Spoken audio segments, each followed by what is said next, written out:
Okay, so we've got Cormac's first place deck profile from this weekend's Dublin Regionals. Yeah. You went EXO, obviously. Yeah, EXO first. I didn't drop a single game the entire event. Okay, that's good. It's pretty good, I heard. So do you want to just get straight into deck profile, or do you want to go over the tournament report? I'll do tournament report after the profile. Yeah, that's perfect. Cool. So I played, like, inarguably the best deck, SPYRAL. Yeah. We'll start with 3 Super Agent. Yeah. I was originally only playing 2 of this actually, but having the name is so important, and going second, just being able to clear back row, this card is just so important for that. So I would definitely recommend like playing 3 in case. I know some people play 2, maybe like mining it tough. Yeah. I think 3 is like just incredible. 3 quick fix. It's just the best card. I don't think I really need to explain this. Yeah. Just keep like looping these with your Super Agents on board. It's just so stupid. We play 3 copies of Drone. I know some people who play 2 copies of this. But what I find is that sometimes it's actually really good to open it. Yeah. There's also there's a 2-card combo with just these 2. Yeah. That lands in exactly 8,000. It's like an OTK exactly 8,000 points of damage, and like it like clears 3 of their cards. And sometimes you just want to open this. Yeah. And just gaining the knowledge, like actually just stacking their deck. Like it doesn't even matter like if you can't really extend like your plays that heavily. If they can't like really push through a board. Yeah. They're basically 3 turns behind, Yeah. because they're getting like the worst card, then the next worst card, and then the next worst card after that. Then for the 1-ofs, 1 master plan, because it's a garnet, you don't really want to play any more than it. More of it. If you open it, you open it. A lot of the times you can still like ditch it for quick fix, get a big red it back. And then for the other 1-ofs, we played 1 sleeper. Cards broke, especially when you combine it with the last resort. Yeah. We only play 1 of it. There's times where I was considering playing 2. But honestly, you just want to like just equip it to sleeper if need be. Sometimes you can equip it to like a double helix to make your plays a little bit safer. I know some people play like Ghost Ogre today in the event I was playing. So sometimes to make like double helix safer, I would like equip it to that. But even sometimes if you have to use it and burn it, you can just add it back off resort or a firewall. So playing the 1 is fine. That was all the SPYRAL monsters. It's 12 monsters, and the rest of the monsters just hand traps. So we play 3 Ash. This card's just like, it's insane. It stops like every good card in the deck. It stops the machine dupe, it stops the 1/4 in the rare match. In like Pendulum Magician matchups, it stops things like the Pendulum Call, like the Duelist Lines, the Double Iris, which searches all the Pendulum drafts. It's just like so free. And then the other big hand trap we played was 3 Draw. I think this card is like, it's becoming just a main deck staple at this point, with how heavily it impacts spirals. If you open this in the rare match, it's game. Even if you go first and you can't establish a board, if you just open this, they can't do anything. And then next turn you kill them anyway. And if you go second, this just stuns their entire turn. You can just make your board. It also just hits other random rogue, like Draco and Pendulum, really hard. Like I know a lot of people weren't playing it for the last couple of weeks before SPYRAL. But you don't realize the value of this card in those other matchups until you actually play it. Like for example, if you play against Pendulum and they just go Joker, and then you do this, they have to play with those 5 cards in hand, and they can't add any of the Pendulum drafts, which is just huge. The other 1 of hand traps, 1 Max Seeks God card, and 1 DD Crow. DD Crow search. The fact that this card is searchable these days is ridiculous. Yeah. It's so powerful in the mirror match as well. Like actually, like you want to open this going second in the mirror match. It doesn't matter that like it's searchable, because hitting the quick fix if they don't have the machine dupe is just pretty much game, because they can't extend that much further. And like hitting like whatever they attempt to summon back off, Big Red or Rescue or anything like that, so strong. I would like highly recommend this. Also, a couple of times this came up today where you can use it after you've searched it, and then Firewall bounce, and then you can like hit like one of their 3 spirals and you have to stop them making a sleeper if it's their only way to play through your board, because it's the only hand trap that's like not what's per turn. It's just insane. That was all the monsters, 20 monsters. We didn't play the Destrudo stuff, because what we found was that while it's great as an extender, if you're using it as an extender, you probably already have a really good hand. And if you're using it as a starter, it's really difficult to get the Ancient Fairy off the board and then still make a Helix underneath it, because we don't have a generic link to the points down, like for example like Code Talker, like they do in the OCG. So it's really difficult to clear the Ancient Fairy out of the way and then make your double Helix and then start going on with your plays. Also, I know with the results going on in Dallas at the moment, the only other deck that seems to have any chance of competing with SPYRAL is Trickster. I think that a lot of that is because they play Destrudo and pay half the life straight away, and it just like does most of Trickster's job for them. Like even if you make the unbreakable board, they can still just like make some guys chip away at your life, and they can just make a reincarnation and kill you in a turn. For spells, we play 3 Resort. This card is super underappreciated. by so many people. Like it's obvious that you would play 3 of it in this deck for the search aspect, but also just having all your stuff untargetable. So often people just forget that. They'll go like, if you're playing against like a Draco matchup, they like tribute a trap to someone of the guys and target one of like your double helix, and you're like this, I can't do anything. And like the end phase recursion is really, really important to get things like drone back. Because having drone to like search back off and then use it to tribute off to deal with the big problem monsters. Like for example, like Boral Load in the rematch is kind of difficult. Or like Masterpiece and things such as that. So having something to deal with, to add back the big beaters is really good. The other field spell we played was the one set, Gateway to Chaos for the set rotation. Like I said, we didn't play the Dragon's Arena or anything like that. But we still played the set rotations for this because this outs evenly matched, and it also just gives you more copies of the field spell, which is just increasing your consistency. And like I said, to go along with that, I played the 3 Terraforming and the 3 set rotation. Because you're playing 9 copies of Resort, which is basically a starter card in this deck. Because it gets you to quick fix, which just gets your whole basically engine online. If you have any other extender in your deck, it's pretty much game. And this is kind of like you're going to lose the draw and with this, so you might as well just... Exactly, yeah. Like I mean, you will lose the draw with this, but it's also sometimes why this is pretty good. Because you can play this, it doesn't add straight to hand, so you can just still flip Resort and then like search. At the draw, you can make a somewhat decent board if you have like other cards to play within your hand. And it plays true anti-spell kind of thing. It plays through stuff like that. Like Set Rotation is just like such a good card. I don't know why you wouldn't play it in the deck. For the other like 3 of spell in the deck was 3 Machine Dupe. I wasn't the biggest advocate of this card for a while, just because of the fact that it can get hand trapped. Like this card, like just gets hand trapped all the time. What you find is that if you're building the deck correctly, I suppose, is that you use this to bait out things like their Ash because it's so important. It's like a +3 when it resolves because you use the 1 card, and then you get 2 quick fixes and you get the 2 searches, and then you just go off and you go like +8 with your Spiral combo. So this baits the Ash, and then you can use stuff like your double summon. Which this card is just like insane for what it does. I wouldn't play 3 of it because like you never want to ever see multiples. At least with 2 Machine Dupe you can you big red back the drone for the to use the Helix effect, and know that you're going to get the top card, and then you can just use the Machine Dupe to bring it out. So like this is always good at 3, it's always just good to open.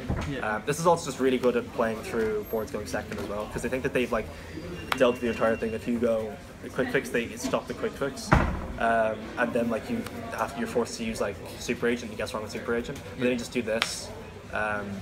And then you just like extend your plays, and it's really, really strong. These are like the main like superior extenders in the deck, because they get stuff out of your hand, particularly your quick fixes. So like this, for example, with the double summon, if you have a quick fix in your hand, which your only way of making Helix and efficiently resolving its effect, it would be if you have Drone and Super Agent. If you have this, you can go Master Plan, you can search, you make another double Helix, so you can search the field spell and a quick fix, and you can do this, double summon, get your quick fix back into play. Just like, it just makes your combos like, your full combo live again. There's a couple of 1-of spells. We played 1 big red. Some people play 2 of it. What I find is that you can play 2 to add 1 for the next turn, but what I found a lot of the times is that you don't need to, because you're just going to kill them the next turn anyway, regardless of having it. Like if you set up the board turn 1, they don't have an interruption for you. They're not going to break it. I think there's almost no hand in the game outside of just opening and evenly matched that can consistently break the board. So you don't really need the second one on what I found. I never missed it today. The only times I would have ever missed it would be like an additional gear to discard for a quick fix. But even then, a lot of the time you can just banish your Jones set back to Super Agent anyway. Instead I opted to play the Soul Charge, because I just find that this is a better... more power, bigger power card. Yeah, bigger power card, and also if you get your combo like stopped midway through, or if you don't have like the full proper combo where you can bring out the Master Plan off the double Helix, you can bring out like a quick fix or something like that. Make another make like a Link 3, and then Soul Charge everything back, and probably have like 5 monsters in grave, and then you can just continue to make like a double Firewall board with a Utility Wire and a double Helix, and you're still fine. You won't have the sleeper, but like it doesn't matter. You still have enough interruption for it. So like I think it's fine. And then the other one, if we play power card 1 for 1, this card also baits Ash a lot of the time. But at the same time, if it resolves, it's the same thing as machine. If it resolves, you should win the game. Because of how much it like puts you ahead. Because you special quick fix, you add the drone. Even if you know the cards in hand, your normal drone, you get the information on top of their deck, and then you just go helix. These were like the three sort of like power one-offs. Obviously, this is searchable, but this is also just good if you have it in your opening hand, like going second to play through a board. It's like the first thing I would always like search out quick fix going second if I had to normal summon it. Just because like it's just a good extender to have. And then the last two cards you played in the deck were the one utility wire, just because it's insane defense in like every situation. Usually use this to get rid of the resort in the mirror match, because then like you can still use your sleeper and your firewall. That's like the main use to have for it, and then against other matchups it's just like good to like just Phoenix Swimming Blast anything. Like a scale against. Exactly, yeah. Like so many things that it's just like live against. The other card I played, the last card was the Rescue. I see people playing two of this card, and I recognize why, because it can be just an absolutely insane extender. But what I found is that if you're playing two of this, you usually want to go like double firewall board, maybe like extra link and things like that. But I find that that's not really that strong since we don't have Trigate Wizard at the moment. Another hand trap would be better. Like. Yeah. Playing another hand trap would be better, or playing just a card that can play into a board going second, like a lot of like the hand traps, or like any of these like power one-offs, or the second double summon, for example. Because this is like better going first, and it can be used like pitching going second. But if you already have a quick fix engraved, you can bring it back going second. You're probably fine anyway. I would maybe consider playing two of it when Trigate comes out, because then you can efficiently make the extra link and then like have it not get blown up by a board wipe. Because this is just there as like an additional extender. This is also really good as well because you can, on your opponent's turn, you can banish it from grave to bring back your super agent. And then pop it. And then pop the resorts. If they open up like multiple resorts, you can use the utility wire first to get rid of it. And I think that they have dealt with the problem of the utility wire. They activate a second resort and just like banish rescue to bring this back. Also, like bringing back a double helix for an extra bouncer firewall is really good. Those are the last two cards. 40 cards in the main deck. Going into the extra? Yeah, I'll go into the extra, yeah, sure. For the extra, we played 3 copies of Double Helix. Good card. I heard it's alright. A lot of people I know play 2 copies of it, and I understand why. I was playing 2 for the longest time. I just asked for a third one last night, because I was thinking, since we don't have like the Trigate and the Link Kuribrohs and things like just that yet, the extra deck is actually fairly, like, it's not really that tight in any way, shape or form. So you have room to like play other cards, and I found that just having more copies of this, if you ever get into a grind game in the mirror match, it's just so beneficial. This actually came up round 1 today, where if I didn't have the third one, we probably lost the game, because both of us opened up hand traps to prevent each other from really extending our plays. And so what happened, we just kept trading helixes and like ashing each other's helixes, and then he only had 2, so he ran out, he had no way to bring back his master plans and really go off. And then I had the third one. Someone my master plan back from Greg, I think I pitched it for like a 1-for-1. And then I just went off and I killed him in that turn. So like, I wouldn't say 3 is necessary, but like if you have the space right now, so I wouldn't see why you would play a third copy of this over another card. And the other one we played 2 firewall. There's no reason for a third. You can bounce back one with the other. Honestly, it's very rare that you even make the second one. It's just there for times where you can go. If it's like sort of a mediocre board, you can make like firewall, and then like another firewall like next to it, and then you have a double helix that you have to like revive back. Like if you don't open up the regular combo, but if you open up drone plus super agent, and you have a way to get a quick fix, and you just like you can Princess Spartan like rid of a soul charge or something like that, or some form of like extender like that, which is pretty good. Like I mean, and also just like 2 of it does come up like fairly often, so I wouldn't consider playing less. Again, like I said, the extra deck is fairly like loose, so you may as well just play the second copy, because it comes up more often than a lot of other things. The other Link 4 we play is the Warlord Dragon. This card's insane. This card is probably like the MVP in the extra deck, other than Helix itself, because going second, this is obviously far better than Firewall. But like it's so difficult to out. Like in the mirror match, they have to make their own Warlord to add it, or they have to have the utility wire. And then like just against other matchups, like so many times today, they would have like 2 boss monsters, and then like in the mirror match, he had a Deco Talker and a Gaia Saber on board, because I managed to stop him in the middle of his combo. So I attack with this, I take his Gaia Saber, and then because the Deco lost his attack, the Gaia Saber beats over his guy, and you keep the Gaia Saber until the end of the next turn. So you can either link away with it and that turn, or you can just keep it as an extra body to protect yourself in mirror matches. Also the fact that he can just end chain links as well by his own effect, the effect that he has. It's really relevant. Really relevant. And opening up 2 zones no matter where he's summoned is really helpful as well. Then the link 3s we play is Deco Talker. This is just like the best one to make into your extra monster zone. It's also here for the OTK. Like I said, with the drone plus the super agent. We have a video on the channel if you want to watch what that that combo is. Gotta get those views in. Yeah, it's also just really good as another form of like dealing with problem cards. So like post side, if they're siding in like Twin Twisters to deal with the cards that you're going to be putting in, like your like strikes and whatnot, you can still just like sack off like a quick fix you revive or something like that. So it's just so versatile in that sense. The other, I play Gaia Saber because it's just a generic link 3 you can always make with the good arrows. Yeah, exactly. Yeah, with good arrows. And it's he's like a machine, which is there was one time today where it was relevant where I could have used this and a quick fix to make another card in the extra deck. The fact that he's an Earth machine means if you have quick fix machine loop, you can make a link into Gozen and Rivalry. Yeah, because I played against somebody using Gozen today, and this was just like, it's actually just really relevant having this in the extra deck. I ended up just like beating him because of other means, but like this is actually just like really strong. And then the one Ningirsu as the last link 3. This card's just like really good. It's not as insane right now because we don't have things like Link Kuribrohs, so to make it you have to use like minimum 2 Link 2 monsters, so it's essentially a Link 4 in this deck. But what you get out of it is so insane, especially if you pair it with the fact that you play the E. Sometimes you can just have the draw, and then you can also just send a card to grave with the E, or with its effect.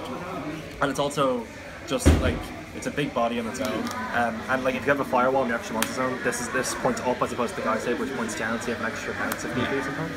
And then the Eve as well, it's what you usually want to end with a lot of the time. If you have like a really good hand, your combo can end with like these double helix, the firewall, double helix next monster zone, your firewall, and then the Eve next to it. So the Eve will protect the firewall, and then you can chain the firewall effect, bounce back a super agent if they have a board wipe. So this gets sent to grave, your firewall saves, and then you can use the firewall effect as a card that it points to left the field, especially super agent, you add it back with its effect, and then the utility wire is still live through a board wipe, which is usually pretty good. It's also just like good protection. It's better than Proxy Dragon to have like on an end board, because like while we do play Proxy Dragon, this card is just more like more of a stepping stone, because like this protects the monster that it points to, whereas this sort of like, it protects like your back row by sending something that it points to, but you don't really want to get rid of your other monster that it points to generally. And the last link that we play is the one at Catcher Division. This card is so busted. If people don't know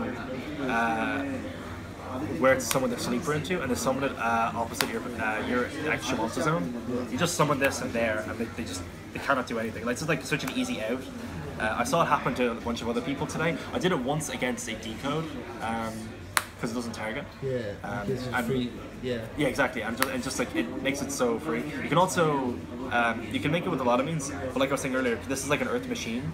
So you can make it with any of the level 1s with the drone or the quick fix, and you can just. It may seem bad making a link 3 and a single monster for a link 2. What you find is like, if you're gonna make a link 4, this like kind of does the same thing. Excuse me. But like, it's sometimes you just don't want to be going into this. Whereas this like doesn't do a whole lot going second. Whereas this will actually like break boards really efficiently. Also, sometimes you can just have like a firewall point underneath it, and you can just excavate the top 4. And what you find is that even if you don't hit the card that you called, so many cards in here you just want to send to grave anyway. Like all the missions, the drones, even sending like hand traps isn't bad because you can just bounce them back with the firewall that you have anyway. Like literally, there's almost no bad move you could have in the second. Like if you call like soul charge, for example. Even if you don't hit it, you hit so many like other cards that you want to see in grave anyway. So like, it's just such an insane card. Really underrated. The fact that it's only 10 right now is just like bonkers to me. And then for the rank 4s, we played Baguska. This card is just stupid. Like just establishing this with like a firewall with multiple bounces is just like, it's just a game. A lot of people actually don't know how to play this card correctly. What I find, they just like blind make it and hoping that you just like can't do anything. But a lot of the times, like if you have just any regular monster in your deck plus any of these extenders. Like if you have like a quick fix plus your like double summon or a machine dip or anything like that, it's not that strong. So what I find is that going first in the mirror match, I'd rather make sleeper as opposed to this. But game 2 and 3, when you have the knowledge against certain matchups like Pendulum Magician, I would almost consider playing this instead because they can't really do much with it. It's like such a busted card, but like I think its value's a little bit overrated at the moment. And a lot of people just like fear actually switching to attack. So, like a lot of people that I knew today were making it. It's also just can't be targeted or destroyed, which I think is like insane. That people think like, oh, I don't want to summon it in attack, but like a lot of times, like I saw people today, they would be summoning this, summon it in defense, and then if they just summoned it in attack and went to like do their own plays the next turn, they would win the game, but they fear losing to something random. So they would just keep it in defense. I don't know, I think the card's like really good, but I don't think a lot of people know how to use it correctly yet. For the rank 1s, we play the Princess Bride, because you can just sack a soul charge sometimes off it, which is pretty good. I did it once today for hitting soul charge, and it was just like, I mean, like I opened up a mediocre combo anyway, so it was like, I'm not gonna say it was fair, but it was pretty fun. And also like it's just like 1800 sometimes it just kind of can just get you there, and just a free detach, so you can get another quick fix in the rotation is really strong. The last rank we play is the DD Crow Searcher. That's basically what we call them. Surprisingly enough, people don't know this card has another effect. Actually, has 2 other effects. When it's summoned, you can give a monster essentially 600 attack, and sometimes, like in the mirror match, if you summon this underneath the Helix and they give it 600 attack, they just can't out it, because a lot of the ways is dealing with stuff. If you just stop, they're like things that pop or bounce, like if you're going first instead of the board. All they can do is just kill stuff by battle, and like since they're all playing the same monsters, they're all just going to be crashing. Like 1900 is relevant in the deck because it's Super Agent and this, and tough when they decided in.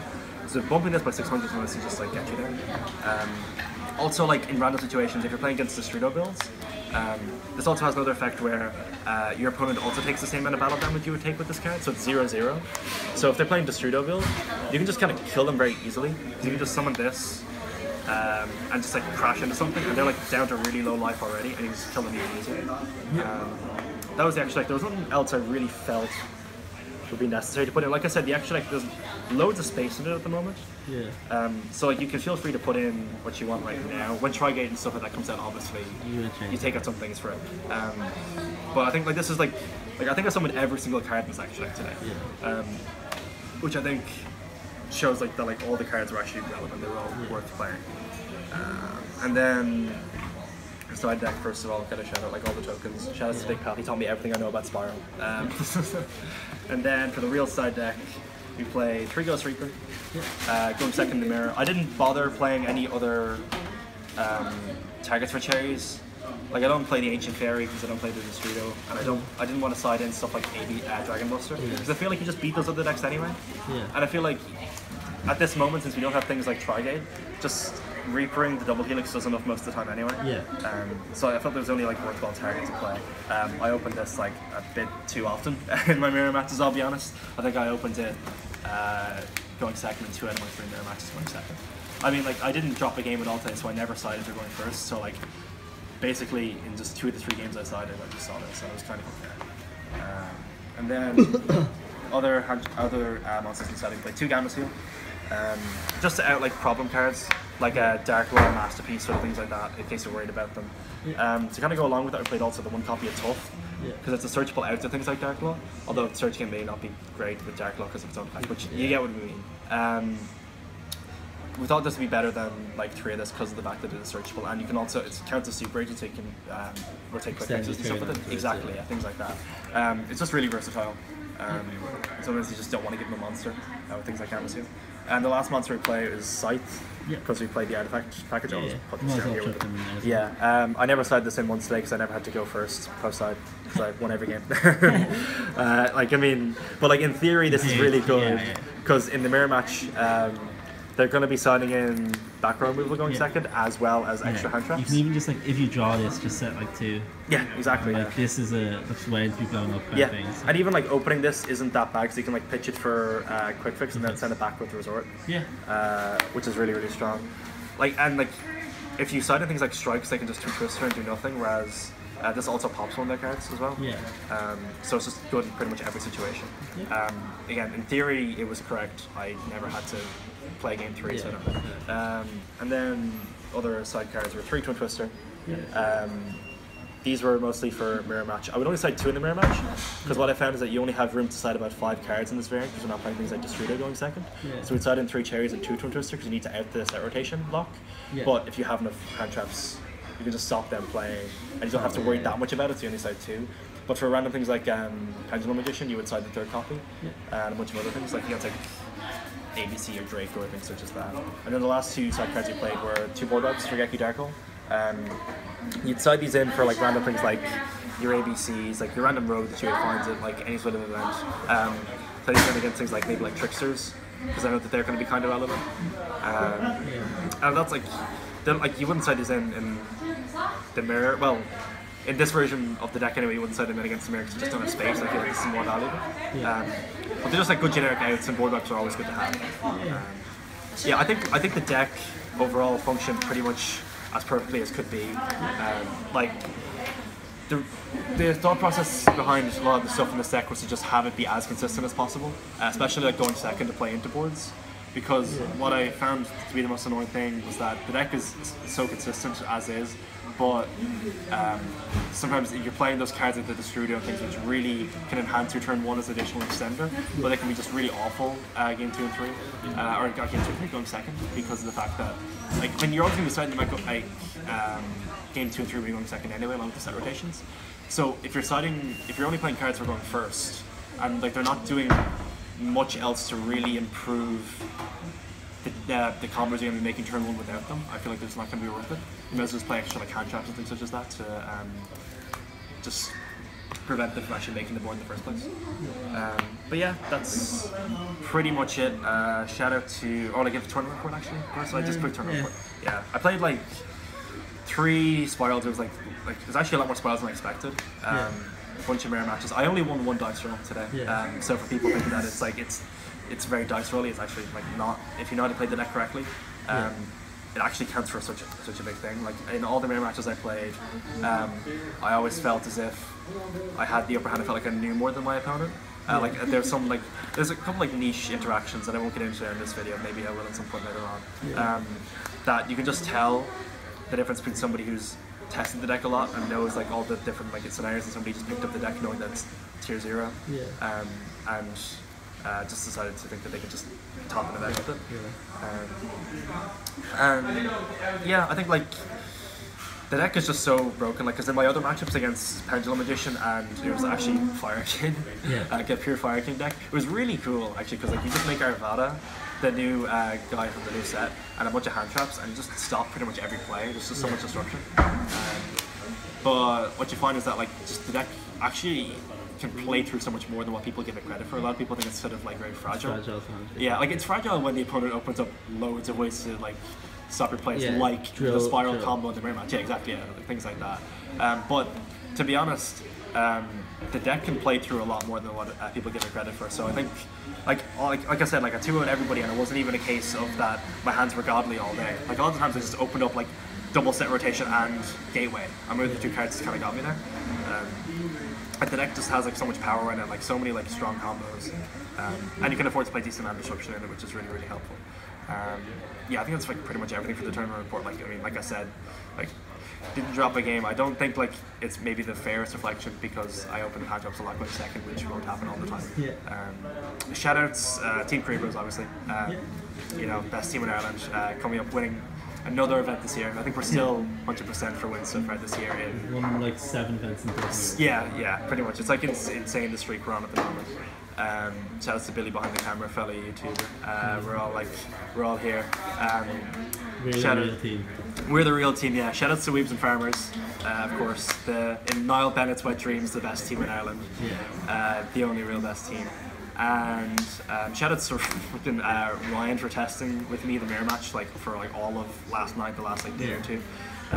Like I said, there's like a bunch of like niche scenarios that like that show where the good Spiral players lie and like where the mediocre ones are.